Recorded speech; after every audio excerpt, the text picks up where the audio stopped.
ನಮಸ್ಕಾರ ವೀಕ್ಷಕರೇ, ಹೇಗಿದ್ದೀರಾ? ನಾನಿವತ್ತು ನಿಮಗೆ ಒಂದು ಸ್ಪೆಷಲ್ ಆಗಿ ಪಾಸ್ತಾ ರೆಸಿಪಿನ ಮಾಡ್ತಾ ಇದ್ದೀನಿ. ಮೇನ್ ಆಗಿ ಸ್ಕೂಲ್ ಮಕ್ಕಳಿಗೆ ಏನಪ್ಪ ಒಂದು ಹೊಸ ರೀತಿನಲ್ಲಿ ತಿಂಡಿ ಅಥವಾ ಬ್ರೇಕ್ಫಾಸ್ಟ್ ಟಿಫನ್ ಈಗ ಏನೋ ಒಂದು ಮಾಡಿ ಕಳಿಸ್ಬೇಕಲ್ವಾ. ಎಲ್ಲಾ ಮಕ್ಕಳು ವೆರೈಟಿಯಾಗಿ ಏನಾರು ತರ್ತಾ ಇರ್ತವೆ. ಸೊ ನಮ್ಮ ಮಕ್ಕಳಿಗೂ ಏನಾರು ಒಂದು ಮಾಡಿ ಕಳಿಸ್ಬೇಕು ಅನ್ನೋ ಚಿಂತೆ ಇದ್ದೇ ಇರುತ್ತೆ. ಅದಕ್ಕೋಸ್ಕರನೇ ಜಸ್ಟ್ ಒಂದು 10 ರೂಪಾಯಿನೋ 20 ರೂಪಾಯಿನೋ ಕೈಯಲ್ಲಿದ್ರೆ ಸಾಕು, ನೀವು ಈ ರೆಸಿಪಿನ ಮಾಡಿ ಕಳಿಸ್ಬೋದು. ಸೇಮ್ ಮ್ಯಾಗಿ ಯಾವ ರೀತಿ ಒಂದು ಸ್ಪೆಷಲ್ ಐಟಮ್ ಆಗಿ ಮಾಡಿ ಕಳಿಸ್ತೀವೋ ಅದೇ ರೀತಿಯಾಗಿ ಇದು ಕೂಡ ಇದನ್ನು ಮಾಡೋದು ಕೂಡ ತುಂಬಾನೇ ಸುಲಭ ಇರುತ್ತೆ, ರುಚಿಕರವಾಗಿ ಇರುತ್ತೆ. ಸ್ಕೂಲ್ ಮಕ್ಕಳಿಗಂತೂ ಮಾಡಿಸಿದ ರೆಸಿಪಿ ಅಂತಾನೆ ಹೇಳ್ಬೋದು. ಇದನ್ನ ನೀವು ಒಂದ್ ರೀತಿ ಸ್ನಾಕ್ಸ್ ಆಗೂ ಕೂಡ ಕಳಿಸ್ಬೋದು, ಅಥವಾ ಪೂರ್ತಿ ಇದನ್ನೇ ತಿನ್ನೋ ರೀತಿನಲ್ಲಿ ಟಿಫನ್ ಆಗಿ ಕೂಡ ಕಳಿಸ್ಬೋದು. ನೀವು 20 ರೂಪಾಯಿಗೆ 1/4 kg ಪಾಸ್ತಾ ತಗೊಂಡಿದ್ದೀನಿ. ಸೊ ಅಂದ್ರೆ ಇದು ಕ್ವಾಲಿಟಿ ಇದ್ದಷ್ಟು ರೇಟ್ ಜಾಸ್ತಿ. ನಾನು ನಾರ್ಮಲ್ ಕ್ವಾಲಿಟಿ ಲೂಸ್ ತಗೊಂಡಿರೋದು, ರೇಷನ್ ಅಂಗಡಿನಲ್ಲೂ ಕೂಡ ಸಿಗ್ತವೆ ಇವು. ಇದರಲ್ಲಿ ತುಂಬಾ ಡಿಸೈನ್ಸ್ ಇದಾವೆ, ನೀವು ಯಾವ ಡಿಸೈನ್ ಬೇಕಾದ್ರೂ ತಗೋಬಹುದು, ಅಥವಾ ಮಿಕ್ಸ್ ಕೂಡ ತಗೋಬಹುದು. 1/4 kg ಅರ್ಧ ಅಥವಾ 1 ಬೌಲ್ನಷ್ಟು ನಾನು ಪಾಸ್ತಾನ ಉಪಯೋಗಿಸ್ತಾ ಇದ್ದೀನಿ ಇದನ್ನ ಮಾಡೋದಿಕ್ಕೆ. ಅದೇ ಬೇಕಾದಂಗಾಗುತ್ತೆ. ಇದನ್ನ ಸ್ನಾಕ್ಸ್ ರೀತಿ ತಿಂತೀರಾ ಅಂತಂದ್ರೆ ಮಿನಿಮಮ್ 4 ಜನ ತಿನ್ಬೋದು, ಅಥವಾ ಫುಲ್ ಮೀಲ್ಸ್ ತರನೇ ತಿಂತೀರಾ ಅಂದ್ರೆ ಇಬ್ಬರಂತರೂ ತಿನ್ಬೋದು, ಅಷ್ಟಿರುತ್ತೆ ಇದು. ಇವು ಪೀಸ್ಗಳು ಗಟ್ಟಿ ಇರ್ತವೆ. ಈಗ ನಾವು ನೀರಲ್ಲಿ ಬೇಯಿಸಿ ಇದನ್ನ ಸ್ವಲ್ಪ ಮೆತ್ತಗಾಗಿ ಮಾಡ್ಬೇಕಾಗುತ್ತೆ. ಫಸ್ಟ್ನೇದಾಗಿ ಅವರೆಕಾಳು ಸೀಸನ್ ಆಗಿರೋದ್ರಿಂದ ಎಳೆ ಅವರೆಕಾಳು ಸಿಕ್ಕಿದ್ವು, ಒಳ್ಳೆವು. ಇದು ನಮ್ಮ ಮನೆ ಹತ್ರನೇ ಬೆಳೆಸಿರೋದು ನಾವೇ ಸ್ವತಃ. ಪಾಸ್ತಾ ಜೊತೆಗೆ ನಾವು ಬಟಾಣಿ ಕಾಳು ಅಥವಾ ಏನಾರ ಕಾಳುಗಳು ಈ ರೀತಿ ಇದ್ರೆ ಹಾಕಿದ್ರೆ ಒಳ್ಳೆ ಟೇಸ್ಟ್ ಬರುತ್ತೆ. ಸೊ ಹಂಗಾಗಿ ಅವರೆಕಾಳುಗಳನ್ನು ಕೂಡ ನಾನು ಸ್ವಲ್ಪ ಮಟ್ಟಿಗೆ ಯೂಸ್ ಮಾಡ್ತಾ ಇದ್ದೀನಿ. ಸೊ ಇವು ಎಳೆವಾಗಿರೋದ್ರಿಂದ ಸ್ವಲ್ಪ ಬೇಗ ಬೇಯ್ತವೆ ಇವು. ಈಗ ಪಾಸ್ತಾನ ಬೇಯಿಸೋದಕ್ಕೆ ಫಸ್ಟ್ ಒಂದು ಬಾಣಲಿನಲ್ಲಿ ನಾನು ನೀರು ಹಾಕೊಂತ ಇದ್ದೀನಿ. ಅಂದ್ರೆ ನಾವು ಪಾಸ್ತಾ ಎಲ್ಲ ಮುಳುಗ್ಬೇಕವು. ನೀರು ಹಾಕಿ ನೀರು ಒಂದು ಸ್ವಲ್ಪ ಕಾದಿ ಕೂಡಲೇ ನಾನು ಇವಾಗ ಪಾಸ್ತಾವನ್ನ ಹಾಕ್ತಾ ಇದ್ದೀನಿ. ನೀವು ಪಾಸ್ತಾ ಹಾಕಿ ಒಂದು ಸ್ವಲ್ಪ ಹೊತ್ತು ಬೇಯಿಸಿದ್ರೆ ಸಾಕು, ಇವು ಮೆತ್ತಗಾಗ್ತವೆ. ಪಾಸ್ತಾ ಇನ್ನೊಂದು ಸ್ವಲ್ಪ ಚೆನ್ನಾಗಿ ಟೇಸ್ಟ್ ಬರಬೇಕು ಅಂತಂದ್ರೆ ಅದಕ್ಕೆ ಒಂದೇ ಒಂದು ಸ್ಪೂನು ಸ್ವಲ್ಪ ಎಣ್ಣೆ ಬಿಡಬೇಕಾಗುತ್ತೆ ನಾವು ಅದನ್ನ ಬೇಯಿಸ್ಬೇಕಾದ್ರೇನೆ. ಸೊ ಅದ್ರ ಜೊತೆಗೆ ಒಂದು ಸ್ವಲ್ಪ ಉಪ್ಪು, ಬರೀ ಮಸಾಲೆ ಮಾತ್ರ ಅಲ್ಲ, ಪಾಸ್ತಾ ಕೂಡ ಒಳ್ಳೆ ಟೇಸ್ಟ್ ಬರ್ತಾವೆ ತಿನ್ಬೇಕಾದ್ರೆ. ಸೊ ಹಂಗಾಗಿ ಉಪ್ಪು ಒಂದು ಸ್ವಲ್ಪ ಎಣ್ಣೆನ ಬಿಟ್ಟು ನಾವು ಚೆನ್ನಾಗಿ ಬೇಯಿಸ್ಬೇಕಾಗುತ್ತೆ. ನಾನು ಇವಾಗ ಅವರೆಕಾಳು ಬಲ್ತಿದ್ದವಾದ್ರೆ ಈಗಲೇ ಹಾಕ್ಬೇಕಾಗುತ್ತೆ ಇದ್ರ ಜೊತೆನಲ್ಲೇ, ಯಾಕಂದ್ರೆ ಅವು ಗಾಢ ಬೇಯೋದಿಲ್ಲ. ನಾನು ತಗೊಂಡಿರೋದು ಎಳೆ ಅವರೆಕಾಳು. ಸೊ ಹಂಗಾಗಿ ಅವನ್ನ ಲಾಸ್ಟಲ್ಲಿ ಹಾಕಿದ್ರು ಕೂಡ ನಡೆಯುತ್ತೆ. ಲಾಸ್ಟಲ್ಲಿ ಹಾಕಿ ಒಂದು 2 ನಿಮಿಷ ಬೇಯಿಸಿದ್ರು ಸಾಕು, ಅವು ಕೂಡ ಚೆನ್ನಾಗಿ ಬೆಂದ್ಕೊಂತವೆ. ಸೊ ಹಂಗಾಗಿ ನಾನು ಈಗ ಕುದಿಯೋದಕ್ಕೆ ಸ್ಟಾರ್ಟ್ ಆಗಿದೆ ಅಲ್ವಾ, ಇವಾಗ ಹಾಕ್ತಾ ಇದ್ದೀನಿ.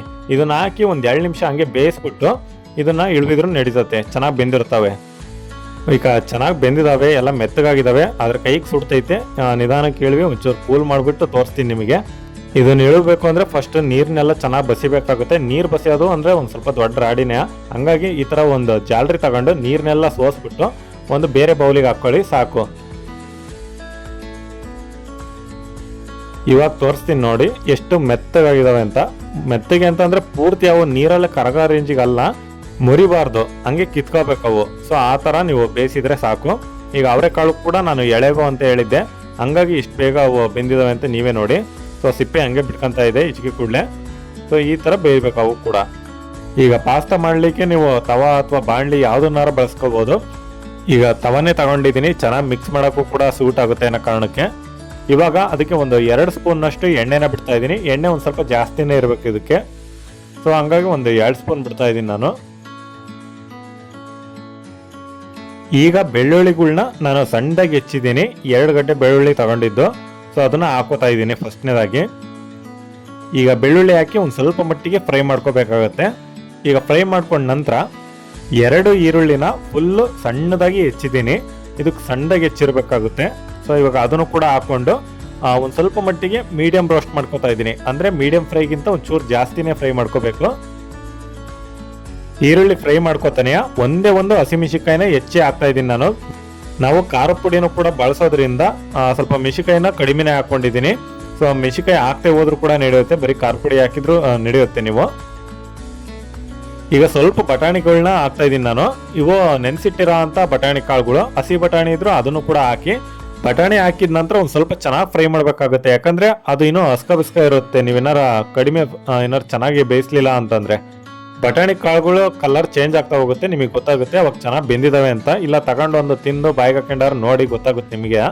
ಈ ಕಾಳು ಜೊತೆಗೆ ಮತ್ತೆ ಯಾವ್ದಾರ ತರಕಾರಿ ಅಂದ್ರೆ ಕ್ಯಾರೆಟ್ ಆಗಿರ್ಬೋದು, ಮತ್ತೆ ಯಾವ್ದಾರ ಒಂದು ಈ ಮ್ಯಾಗಿಗೆಲ್ಲ ಬಳಸ್ತಿರಲ್ವ ನೀವು, ಅವನ್ನ ಯಾವ್ದಾರ ಹಾಕ್ರಿ ನಡೆಯುತ್ತೆ, ಚೆನ್ನಾಗಿರುತ್ತೆ. ಇನ್ನು ಕ್ಯಾಪ್ಸಿಕಮ್ಮು ಒಳ್ಳೆ ಟೇಸ್ಟ್ ಬರುತ್ತೆ. ಬರೀ ಅದೊಂದು ಪಾಸ್ತಾನೇ ಆಗ್ಬಿಟ್ರೆ ತಿನ್ನಕ್ ಚೆನ್ನಾಗಿ ಅನ್ಸಲ್ಲ. ಮಕ್ಕಳು ಮೊದಲೇ ತರಕಾರಿ ತಿನ್ನಲ್ಲವಲ್ಲ, ಹಂಗಾಗಿ ಕ್ಯಾಪ್ಸಿಕಮ್ಮು ಅಂತವೇನಾದ್ರು ಕ್ಯಾರೆಟ್ ಇದಕ್ಕೆ ಹಾಕಿ ಕೊಟ್ಬಿಟ್ರೆ ಟೇಸ್ಟ್ ಚೆನ್ನಾಗಿರುತ್ತೆ, ಹಂಗಾಗಿ ಅವನು ಕೂಡ ತಿಂತಾರೆ. ಈಗ ಎಲ್ಲ ಫ್ರೈ ಆಯ್ತು ಚೆನ್ನಾಗಿ. ಈಗ ನೆಕ್ಸ್ಟ್ ಏನಪ್ಪಾ ಅಂತಂದ್ರೆ 2 ಟೊಮೆಟೊ ಹಣ್ಣನ್ನ ರುಬ್ಬಿ ಇಟ್ಕೊಂಡಿದ್ವಿ. ಈಗ ಸಾಸನ್ನ ಹಾಕ್ತಾ ಇದ್ದೀನಿ. ಟೊಮೆಟೊ ಹಣ್ಣನ್ನ ಹೆಚ್ಚೆ ಹಾಕೋದ್ಕಿಂತ ಈ ತರ ನಾವು ರುಬ್ಬಿ ಹಾಕಿದ್ರೇನೆ ಒಳ್ಳೆ ಟೇಸ್ಟ್ ಬರುತ್ತೆ ಇದಕ್ಕೆ. ಮತ್ತಂಗಂತ ಜಾಸ್ತಿ ಟೊಮೆಟೊ ಹಣ್ಣು ಹಾಕ್ಬಿಡ್ರಿ, ಹುಳಿ ಆಗ್ಬಿಡುತ್ತೆ. 2 ಈರುಳ್ಳಿಗೆ 2 ಟೊಮೆಟೊ ಹಣ್ಣು, ಇದನ್ನ ಹತ್ರ ನೆನ್ಪಿಟ್ಕೊಂಡಿರಿ. ಜಾಸ್ತಿ ಹಾಕ್ಬೇಕು ಅಂತಂದ್ರೆ ಬೇಕಾದ್ರೆ ಸಾಸ್ ಹಾಕ್ಬೋದು, ಅಂದ್ರೆ ಅಂಗಡಿ ಮನೆಯಲ್ಲಿ ಸಿಗುತ್ತಲ್ಲ ಆ ಥರ ಸಾಸ್ ಕೆಚಪ್ ಏನಾರು ಹಾಕ್ಬೋದು. ಯಾಕಂದ್ರೆ ಅದು ಸ್ವಲ್ಪ ಸ್ವೀಟ್ ಏನಾರ ಮಿಕ್ಸ್ ಮಾಡಿರ್ತಾರೆ, ಸ್ವೀಟ್ ಚೆನ್ನಾಗಿ ಬರುತ್ತೆ ಅದು. ಇದು ನಾವು ಮನೆ ಟೊಮೆಟೊ ಹಣ್ಣು ಬಳಸಕ್ಕೆ ಹೋದ್ರೆ ಹಿಂಗೆ ಹುಳಿ ಅನ್ಸ್ಬಿಡುತ್ತೆ. ಅದಕ್ಕೆ ಇದನ್ನ 2 ಹಾಕಿದ್ದೀನಿ. ಈಗ ಒಂದು ಅರ್ಧ ಸ್ಪೂನ್ ಅಷ್ಟು ಅರಿಶಿನ ಪುಡಿ ಹಾಕ್ತಾ ಇದ್ದೀನಿ. ಟೊಮೆಟೊ ಎಲ್ಲ ಚೆನ್ನಾಗಿ ಬೆಂದಾದ್ಮೇಲೆ ಅದಕ್ಕೆ ಒಂದೇ 1 ಸ್ಪೂನು ಖಾರದ ಪುಡಿ ಬಳಸ್ತಾ ಇದ್ದೀನಿ. ಹಾಗೆ ರುಚಿಗೆ ತಕ್ಕಷ್ಟು ಉಪ್ಪನ್ನ ಬಳಸ್ತಾ ಇದ್ದೀನಿ. ಹಾಗೆ ಒಂದೇ 1 ಚಮಚ ಧನಿಯಾ ಪುಡಿನ ಬಳಸ್ತಾ ಇದ್ದೀನಿ. ಇದನ್ನ ಬಿಟ್ಟು ಮತ್ತೆ ಬೇರೆ ಯಾವುದನ್ನು ಕೂಡ ನಾನು ಆ್ಯಡ್ ಮಾಡ್ತಾ ಇಲ್ಲ. ಏನಕ್ಕೆ ಅಂತಂದ್ರೆ ನನ್ನ ಹತ್ರ ಪಾಸ್ತಾಗ ಹಾಕುವಂತಹ ಒಂದು ಪುಡಿ ಐತೆ, ಪಾಸ್ತಾ ರೆಸಿಪಿಗೆ ಹಾಕುವಂತ ಮಸಾಲಾ ಪುಡಿ. ಸೊ ಅದನ್ನ ಬಳಸ್ತಾ ಇದ್ದೀನಿ. ಈಗ ಫಸ್ಟ್ ಹಾಕಿರೋಂಥ ಪೌಡರ್ ಐಟಮ್ಸ್ ಏನೇನಿರುತ್ತೋ ಎಲ್ಲಾನು ಚೆನ್ನಾಗಿ ಮಿಕ್ಸ್ ಮಾಡ್ಕೊಂಡ್ಬಿಡೋಣ ಫಸ್ಟ್ನೇದಾಗಿ. ಈಗ ಎಲ್ಲ ಮಸಾಲೆ ಅಂಟಿದಾದ್ಮೇಲೆ ಈಗ ಸೋಸಿ ಇಟ್ಕೊಂಡಿದ್ವಲ್ವ ಪಾಸ್ತಾನ, ಅದನ್ನ ಹಾಕೋತಾ ಇದ್ದೀನಿ ನಾನು. ಹಂಗೆ ಇವಾಗ ನಾನು ಹೇಳಿದ್ನಲ್ವ ಪುಡಿ ಪಾಸ್ತಾಗ ಹಾಕೋವಂಥದ್ದು, ಇದು 5 ರೂಪಾಯಿದ್ದು ಒಂದು ಚೀಟ್.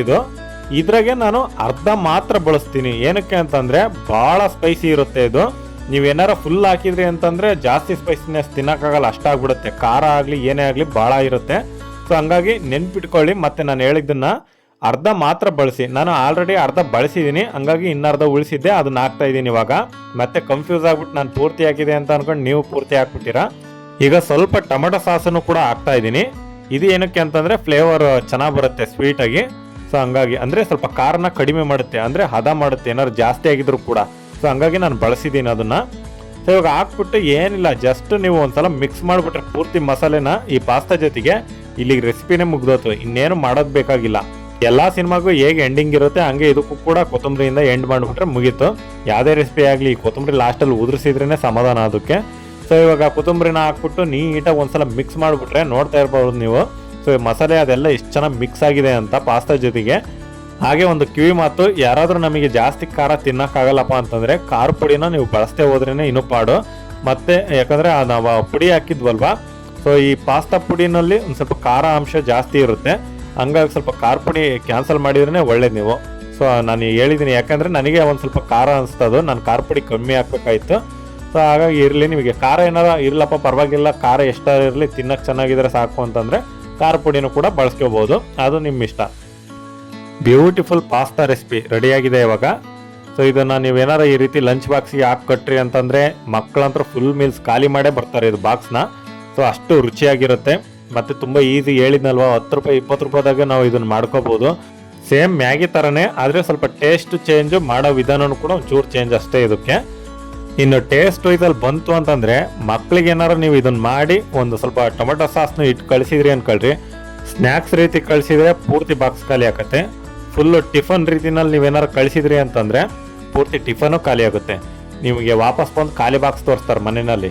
ನಿಮಗೆ ಯಾವ್ದಾರು ರಜಾದೇನೋ ಅಥವಾ ಹಿಂಗೆ ಇಂಡಿಪೆಂಡೆನ್ಸ್ ಡೇನೋ ಈ ಥರ ಏನಾದ್ರು ಫ್ರೀ ಇರ್ತೀರಲ್ವಾ, ಸೊ ಬಂದಾಗ ಒಂದು ಸ್ವಲ್ಪ ಸಂಜೆ ಟೈಮ್ನಲ್ಲಿ ಈ ರೀತಿ ನೀವೇ ಕೈಯಾರಿ ಮಾಡ್ಕೊತೀನಿ, ತುಂಬ ರುಚಿಯಾಗಿರುತ್ತೆ.